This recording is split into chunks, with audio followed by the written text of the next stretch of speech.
Okay, so it's or I was gonna say Azure. It's the non-streamer formerly known as Azure. Now I'm now I am named Mako Almathea. Um, the name change comes from the fact that I wasn't really ever really attached to Azure. It was something I picked. Like I wanted a unique sounding name, and I needed a unique sounding names. I was like, Azure plays badly because I am bad at games and whatnot. But then I thought, well, I like Last Unicorn. That's where the Almathea part comes from, is the movie Last Unicorn. So I, I've changed my name. So hello, I'd like to formally introduce myself. My name is Mako Almathea. I'm a part-time streamer, full-time lurker. You can usually find me lurking in people's streams and whatnot. Um, I wanted to make a video to explain something that I'm going through right now. So this won't be the usual haha funny joking clips or whatever they usually produce on my channel. This is going to be more of get to know Mako a little bit better. And also like if people want to know what I'm going through and what I'm feeling, maybe I can just direct them to this particular video. So I guess I'll start. And then this is gonna be like a one take sort of thing, like unfiltered, raw sort of take on things that are going on right now. Um, so where to begin? Um, I guess I begin would be a couple of weeks ago when I had a death in my family. I'm gonna also be playing a game too while I do this. So help me a little bit.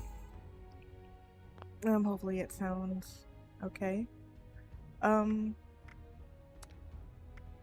let's go to my private world. So, so 2 weeks ago, I guess about, yeah, a week and a half, 2 weeks ago, I actually, somebody in my family died. It's not the first death that I've had this year. Had a couple of deaths last year too, a couple of family members, a family friend. Um, but this death that happened very recently, um, hits me in a different way than the other deaths that I've had to deal with because it was my grandmother who died. And most people would be like, "Oh, that's so sad. Your grandmother died. I'm so, so sorry. I'm so," like, condolences. And I understand that people want to give condolences about a death in my family and a loss of a family member. And I appreciate that. And I'm sad about her death and her dying.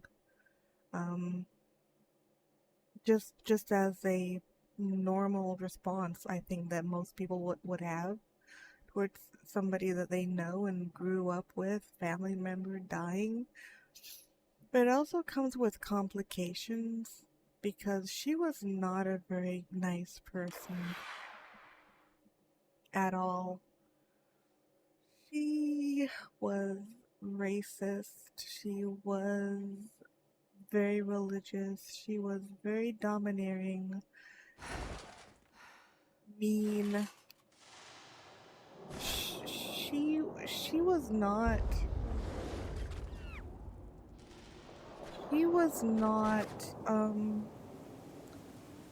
somebody that I would normally tell people to mourn because of the what this person actually did, not just in my life, but the way that she impacted my immediate family's life, in particular my mom, her daughter. Um, So a little bit of, of course, a little bit of backstory should be given in this situation. Um, I am biracial. I come from a biracial family, and that's also another story for a different time. My family is biracial. My dad is black, and my mom is white. My grandmother, her mother, is white. My grandmother was racist towards my family. Um, she was racist in subtle ways and blatant ways. Like she would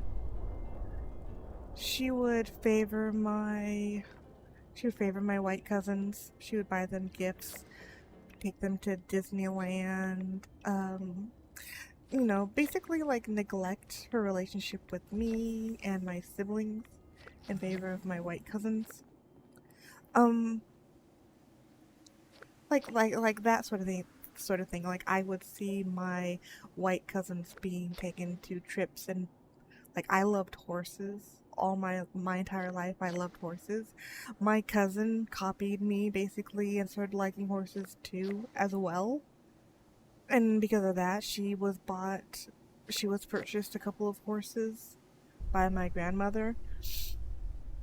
And that's I wasn't bought any horses. I wasn't joined up with in 4-H. I loved animals. I wasn't invited to go to Disneyland and whatnot, and I wasn't given toys like my white cousins were, and I had to sit there and watch my cousins being favored, and that hurt. That hurt, and it also hurt because this grandmother, my other grandparents were either dead or they lived in another state. Um, so it was basically my mom's mom, my grandmother, and her husband. She, he wasn't really my grandfather. He was a man that she married, a German man that she married. So he was technically my step grandfather, but I called him my grandfather. So whenever I'm like, yeah, my German grandfather, he was actually my step grandfather. He wasn't my mom's dad at all. By the time he came into their lives, my mother was already well into her adulthood actually when my grandmother married this German man.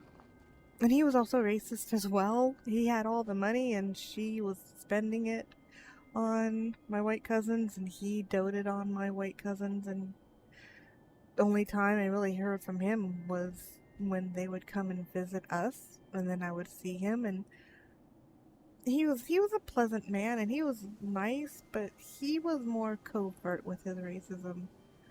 But he died a couple of years ago. That was another death I had to deal with. That came with complications and whatnot. Um, my cat's purring at me. Um,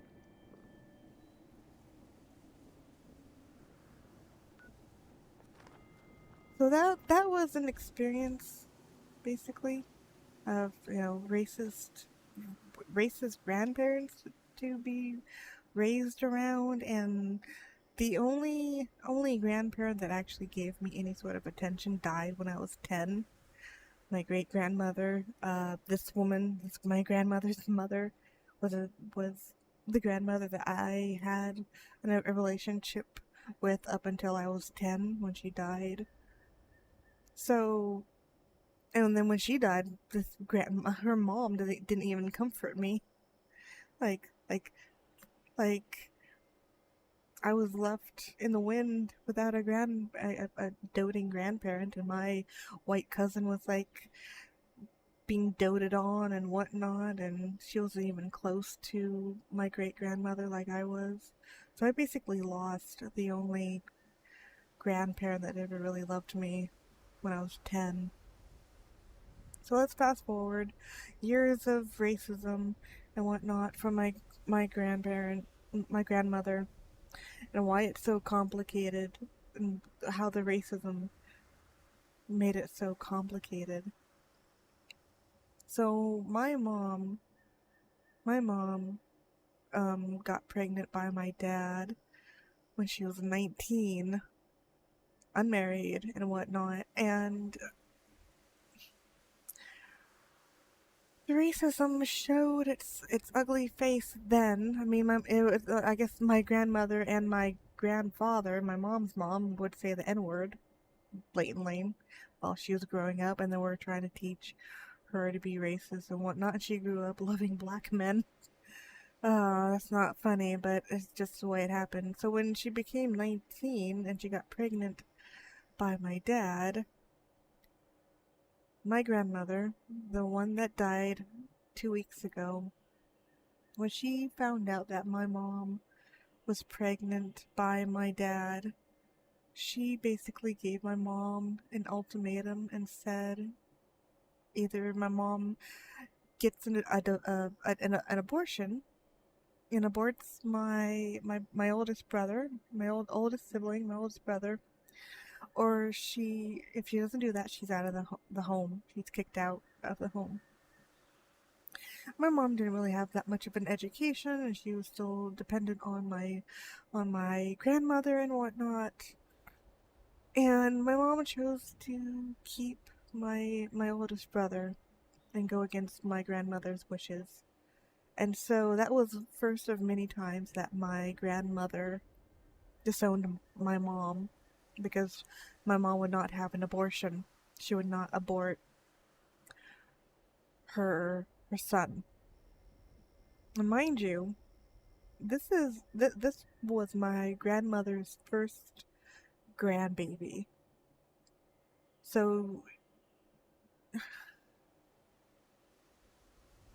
instead of being thankful of having her first grandbaby and everything, the only thing she saw was race. The only thing she cared about was race. And she wanted my mom to have an abortion. Just purely because of race. Not just because my mom, the out of wedlock thing probably played a, played a factor, but this woman was basically like, nope, you're not gonna have a black baby. So if you're gonna have a black baby, you're gonna have to get an abortion. And my mom chose to have my brother. So that happened. And my mom was disowned. She was thrown out. She had to go on welfare to take care of herself, take care of her baby, food stamps and whatnot. My dad went into the military and he sent money back to my mom from where he was stationed. And so my mom had my oldest brother, and then she got pregnant. They eventually got married. Then my mom and my dad eventually got married. When he came back, I think my brother was already born, and then they got married. I think, if I remember correctly, I remember seeing a wedding photo in the commanding officer's office. So I think they got married when my mom was pregnant, and then he went off to get stationed overseas, and he sent money back. Yeah, that's how it happened, because now my memory's being jogged as I speak. So they got married, sent money back, but she also had to live on welfare as well. And then when he came back, they lived together and whatnot. And then my mom had my middle brother, and then they had my other brother. So that's 3 kids that they had together. And my grandmother was still being racist to my mom and still being ugly to my mom, and a lot of my grandmother disowning my mother and causing turmoil in my mom's heart, and who disowns their child because they had not 1, not 2, but 3 babies, biracial babies, you know. But that was the kind of person that my grandmother was, and she was awful to my aunts as well, and favored my uncle. But that's another story. And then eventually they had me. Eventually they had me. I'm the 4th. I'm the fourth, and I'm the youngest.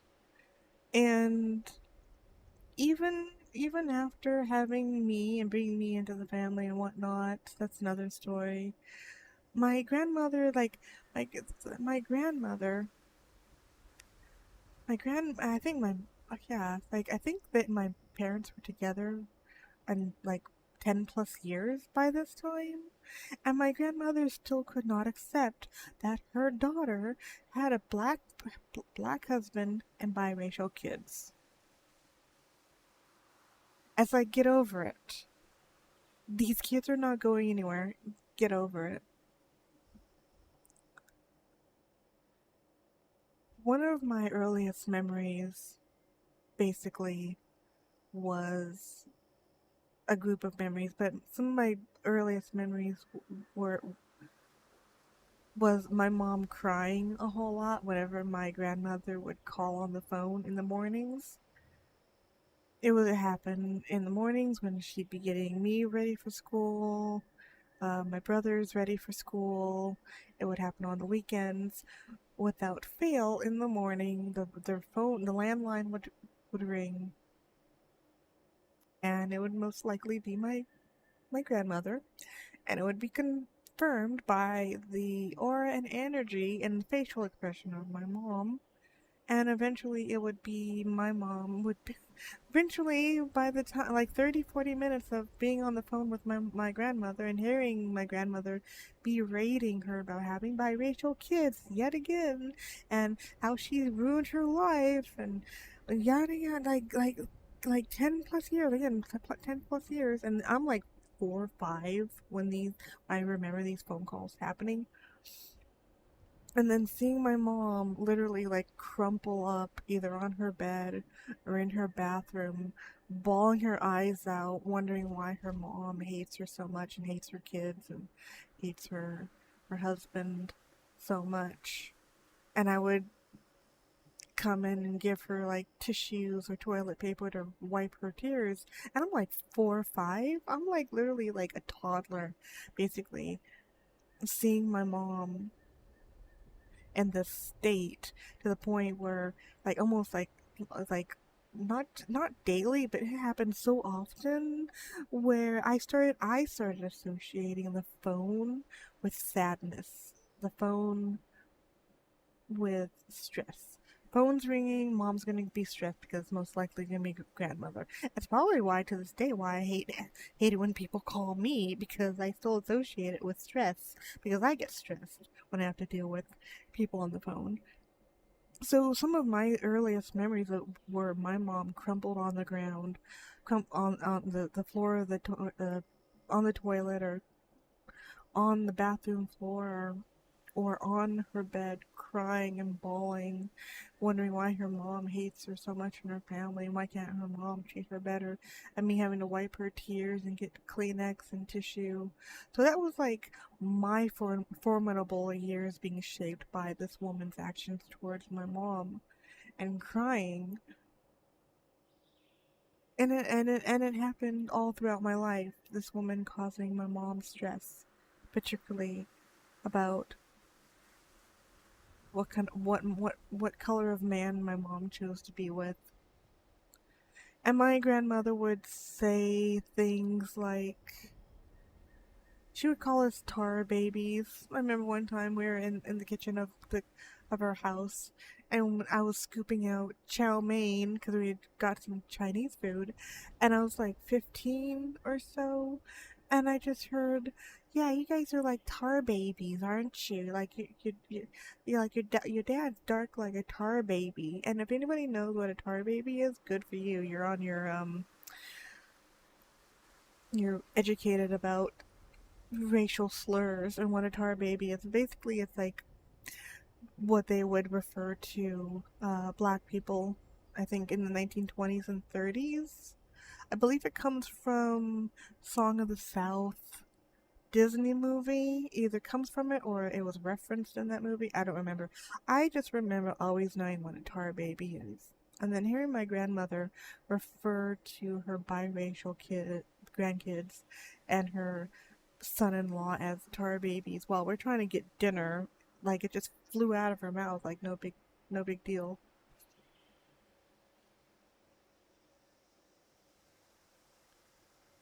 I guess the point of this video is to like have people understand some of the stuff that I have to deal with. And that was something that I had to deal with my entire life, this racism towards my mom and her family and myself as well, the favoritism towards my white cousins. And now the death of this person who caused so much strife and so much chaos in my life and my family's life, my mom's life. Like, inadvertently, she's the reason why I've built up so much empathy, because I literally had like this compelling feeling to like comfort my mom and bring her to. Nobody had to tell me like, oh, you need to go bring your mom some tit. It was always me. Like, my mom's sad and I feel her sadness. I want to make my mom feel better and be there for my mom, stuff like that. Thanks to my grandmother being such an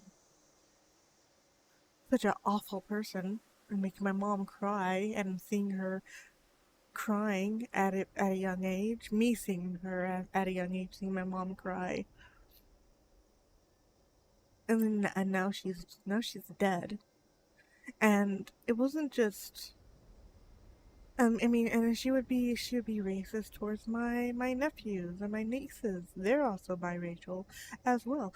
By extension of my siblings, my brothers, their kids that they've had, whether it's white women that they've had kids with, or somebody else that's ethnic, another person of color, they're still biracial.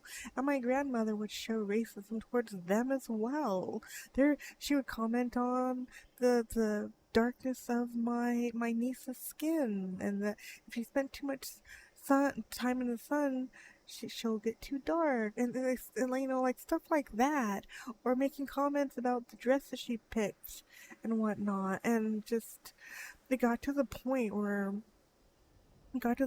my mom had to cut her off from having access to my nieces and my nephew's pictures, because she would say yucky things about their appearances, their hair, their skin. And it's like, you're still now there's another generation that's being affected by this woman. Not just my brothers, me, but now it's like she's saying and doing things towards my nieces and my nephews. And my nieces and my nephews were more sheltered from her than me and my brothers were, thank goodness. So they weren't as affected by her as we were. My generation was. But yeah, it's like she was leaving like they had like some sort of app, I guess, for like grandparents or something. I forget what the app was, where people can, it's almost like Facebook, where you can post pictures. It's like a group chat or something when you post pictures of people. And she would sit there and leave comments about my nieces and my nephews, and it was just like nasty shit that she would say. And it's like, I know you wouldn't say that about my white cousins or my white nieces and nephews. What the fuck do you think you're doing? So it was like another generation. So it's like that. But then I think to myself, well, now she's dead, so and I'm not one of those people that believe don't speak ill of the dead.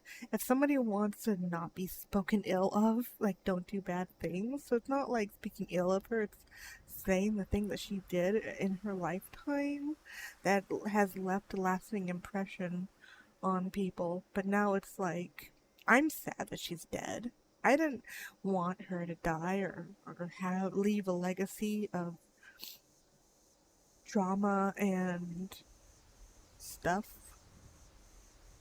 like negative effects on her family. But she has. But it's a death.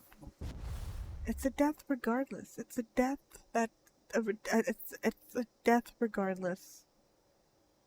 That's still something that, I mean, my other cousins probably are mourning and crying about it and feeling way more sad about it than I am, because they actually had a relationship with her. I didn't. I wasn't ever really allowed to have a relationship with her. Whenever I would go and visit my cousin that lived near her, whenever I would visit my cousin, I would try to be welcomed. I would try to like talk to my grandfather, try to talk to my grandmother. I would try to involve myself in the conversations, but I always felt like I was the third wheel. Like, like I did not have a good childhood whatsoever. I was raised around alcoholics, drug addict, abuse, and whatnot. I wanted to escape my home life, and my grandmother didn't care about what I was going through in my home life, but she cared a whole lot about what was going on with my white cousins. That's the reason why I guess she took them on trips and whatnot and gave them things, because she related to them because their childhood was bad because they had an alcoholic father, a drug addict father, abusive home life and everything, and I'm over here raising my hand like I am dealing with the same stuff. Like maybe a different family member, but I'm dealing with abuse and whatnot too. Do you think you could like care about me? She didn't care. It's like I didn't exist. And whenever I would go and hang out with my my cousin who I was close to at the time, I always felt like a third wheel. Like my grandmother was just waiting for me to go home so that she could go and buy my cousin stuff and go on trips with my cousin. And sometimes she would go to the store and I would tag along and she would buy my cousin stuff right there in front of my face. And I would be like, do I get a gift? Do I get a toy? You know, like that kind of like shit that I grew up with. Like feeling unwanted in my own home life and then feeling unwanted by extended family too. And excuses were made again, like, oh, she dealt with stuff in her life and she relates to your cousins. But no, she relates to my cousins because they're white. Because I'm dealing with the same shit. Like, I could tell some stories about my childhood and how traumatized I was. But this is not that kind of video. Maybe another time. Another get to know Mako video, if I even publish this. I don't even know if I might publish this. So that's what I grew up with. I grew up with um she spent thousands of dollars on my cousin's wedding just because she felt like it. Also, I need to mention my grandmother was rich. She was rich. My grandmother and her husband were rich. They were farmers and they were really rich.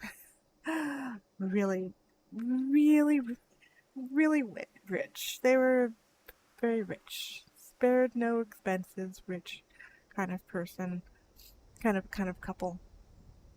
So it's not like they couldn't have bought me a horse or bought me toys, or they just chose not to. They just would take me on the um take me to the Disneyland trips with them. They just chose not to.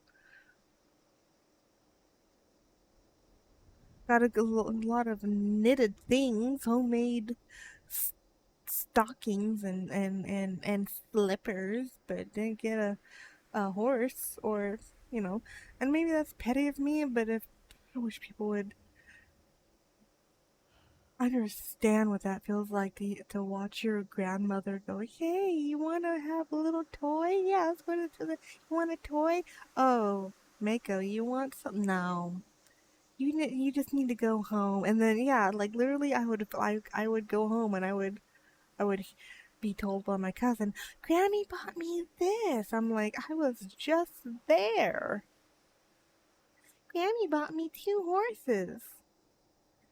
Granny just sold her ranch and her farm and moved up to another place, and I was never invited to that place. Never invited to the second ranch. They only invited me to the third house that they bought because I was going through a lot of stuff with my family, and my mom and my dad were possibly breaking up. So my grandparents were like, I guess she can come up here for a couple of weeks. Again, it wasn't because I was really welcomed. I was a tag along because my cousin was already gonna go up there and visit with them. So they were like, "Oh, her family's breaking up. We can let Mako come up too, I guess." So it's like that's that's the kind of person I grew up with. That's the kind of person I had as a grandmother. So it's like complicated to think that now this person is dead. After all these years, she's dead. And then I have to think about how is my mom going to take that? How is my mom going to take this news of her dying? Also, my family are kind of dicks. They don't keep me um informed about things, so I have to go and ask and find out if my mom knows that her mother is dead.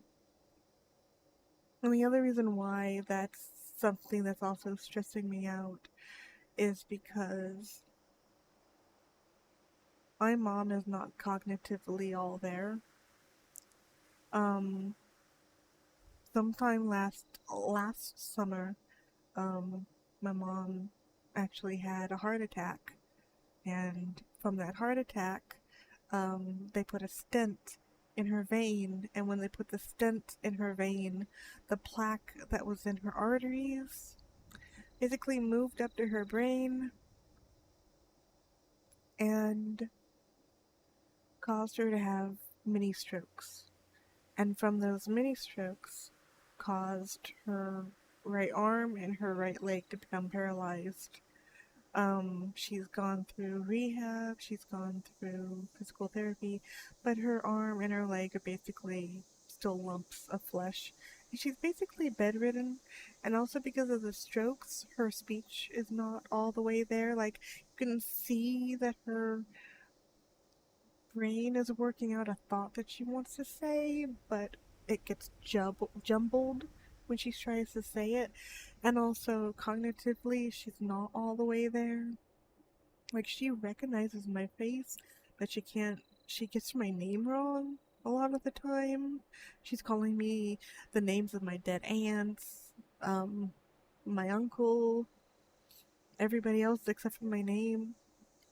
And she gets very confused about things very easily.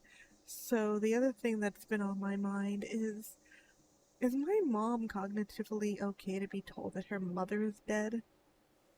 Is she going to understand? Is it going to be something that's going to stick with my mom?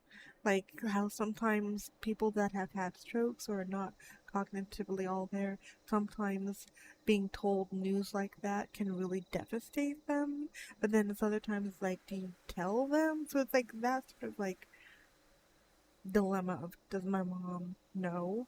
Should my mom know? If she doesn't already know, is it going to devastate her? Is it going to be something that sticks with her too much in her head? Because that's what happens with her brain sometimes.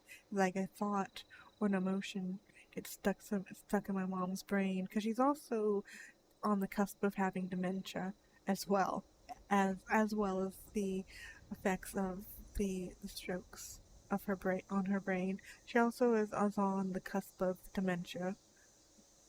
So it's like this is the kind of stuff that I'm dealing with, and I don't tell a lot of people, and I don't want to tell a lot of people like individually because it's a lot to say to people like, hey, yeah, my mom had a heart attack last year, and she had a she had a heart attack last year and stroke, and she's bedridden. She's basically an invalid. She's not all the way there mentally and emotionally and cognitively.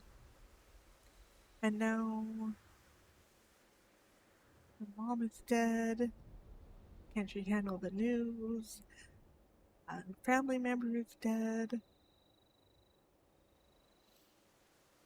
And it's not and I don't hate my grandmother. I've never really hated her. I just hated the way that she acted.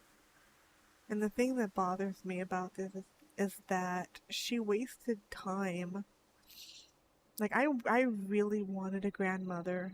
After her mom, my great grandmother died, I really needed a grandmother in my life, and she just didn't want a relationship with me. And that's possibly why I've developed an avoidant attachment with people. It's because, people that were in my life avoided me and shunned me, and I didn't really know how to connect with people because I'm trying to connect with people, but they're shunning me, and these are my family members. But the time she wasted being a nasty, mean, racist person. It's like I'm the kind of person where I believe as long as you're alive and as long as you're on this planet, you have enough time, at least I think, to grow and be a better person. But my grandmother did not want to be that kind of person. And I wanted to have a relationship with her, but sometimes it got too much trying to deal with the nastiness and the meanness that she would display. And it was always about what she felt and what she went through, and she would just blast people with her trauma and whatnot, and she didn't believe in bettering herself or going to therapy or any of that sort of thing. Um, so she didn't really want to better herself. She wanted to treat people like shit. And then wondered why me in particular didn't want to have anything to do with her. Like sometimes she would call and say, "Can I talk to her?" And I would go and talk to her on the phone, and it would start pleasant for a little bit, and then before long of being on the phone with her, it would just turn into her complaining and being racist, and like years and years and years and years of that happening. And then one time she was even trying to suggest I come and live with her to come and take care of her. And I said to my mom, I looked at her like, why can't one of my other cousins, her favorite cousins, go and do that? Why am I being volunteered to go take care of her? She doesn't even like me. My grandmother was a miserable person, and she let everybody know that she was miserable. She didn't live in a very large town, and when she and my grandfather needed caretakers to come and take care of them, like those caretakers for hire that come and see how the old person is doing and whatnot, and all that, because she lived in a separate state from us. My grandmother was so nasty to all the caretakers that she gained a reputation within the local area and the local um, companies that hire out caretakers. After a while, none of the caretakers wanted to work with her because either they already worked with her and knew what kind of vile person she was, or just from reputation, like her last name, her name and her first and last name would come up, and the caretakers wouldn't want to go out and work with her. And my family would go up there and go to her state and go to her home and visit and meet the caretakers. And these were wonderful people, but because my grandmother was such a cantankerous person, she was just. So it wasn't just the family that she reviled and abused. It was also caretakers. The caretaker just didn't want to show up and work with her. So after a while, it got to the point where all the caretakers, either they already ran through the caretakers through her attitude or through reputation alone, she had to be put into an old folks home. And that's where she's lived for the last, I want to say, 4 years. I think for the last 3 to 4 years. And that is where she died. And that's something else that makes me sad, is that You know, we tried to get her to come and move into the same state where we are so she wouldn't be alone, but she refused. She refused to move down here and be around her family again. She refused. So she died alone, which makes me sad. Died alone in her sleep in an old folks' home in another state. Because after my grandfather died, she should have moved back down here to be with her family, but she didn't. So that also makes me sad. And that also is some emotions that I'm dealing with of like my grandmother dying in her sleep, and hoping that she didn't suffer. And it's like, why do I give a shit about somebody that didn't give a shit about me?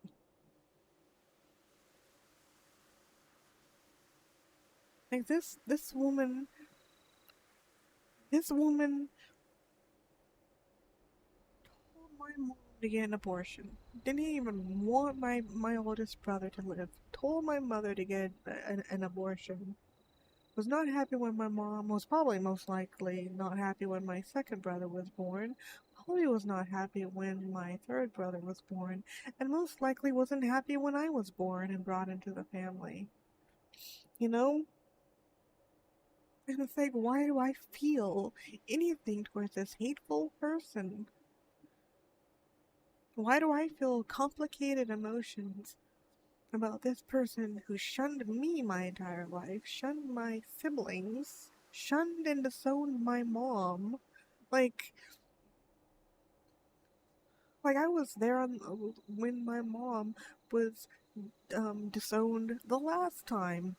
My mom was on the phone with my grandmother. My grandmother was having one of her episodes, and she literally told my mom, "You're not my daughter anymore," and hung up on my mom. And again, my mom. This was before my mom had her heart attack. Again, my mom was crumpled on her bed. I flash back to when I was a kid, watching my mom crumble, and I watched my mom crumble and cry over yet again being disowned for the umpteenth time by her mom because my grandmother was such a mean person. And the thing is that also is like my grandmother had trauma from her parents, and the generational trauma is a real thing. My grandmother was generationally traumatized by her parents, and backwards in their lives, but then she traumatized my mom, who in turn traumatized me and my siblings.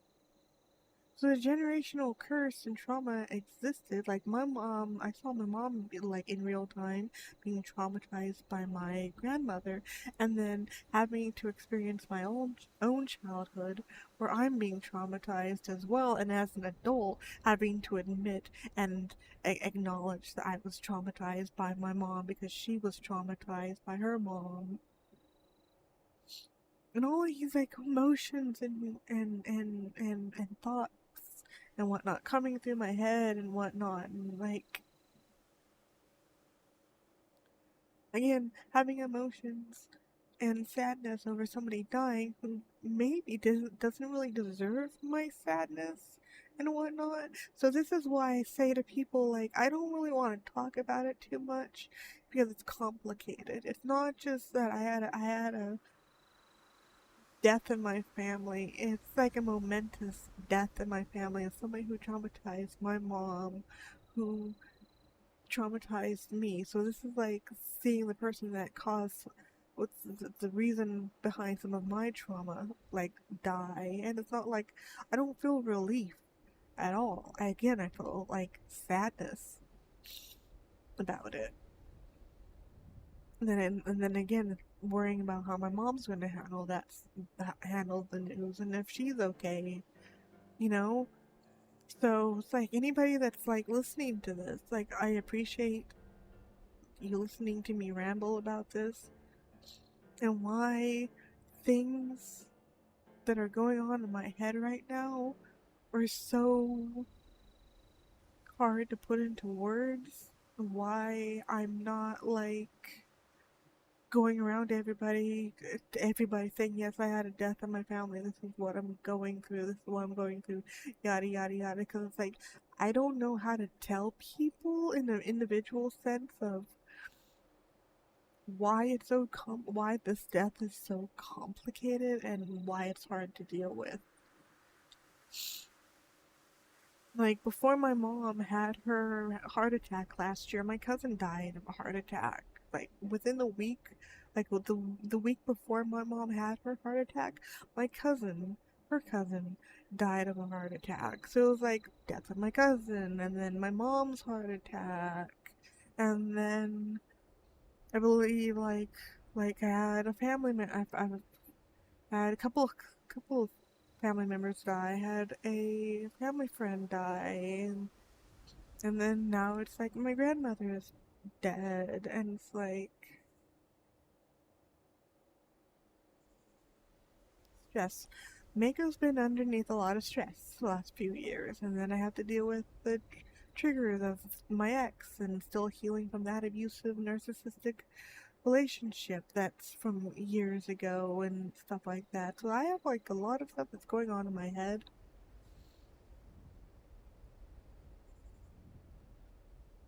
So when I say to people like I'm going through a lot, this is some of the stuff that's running through my head. So yeah, it's like I have a family member that died, and it's very complicated. And this is why it's complicated.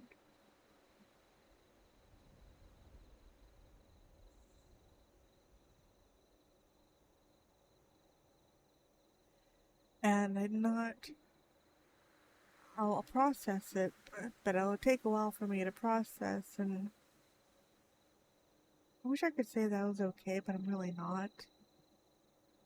Like sometimes it hits me a little bit harder than other times. Sometimes I do start crying, and sometimes I'm fine. Like I don't want to cry now. Right? I hate when people hear me cry, but it's like complicated. Um, I don't know how really to end this, so I'm just gonna like end it, I guess. Maybe if I I I, I don't know. um, thanks for listening to me dump a little bit, but hopefully this explains where my mindset is about some things. Like I'm not even sure where my mindset is, to be honest, but hopefully this explains why I'm a little off and on and hot and cold, and because I got a lot of complicated emotions and thoughts and whatnot going around in my head, and on top of everything else that's going on in my life. Um, Mako out.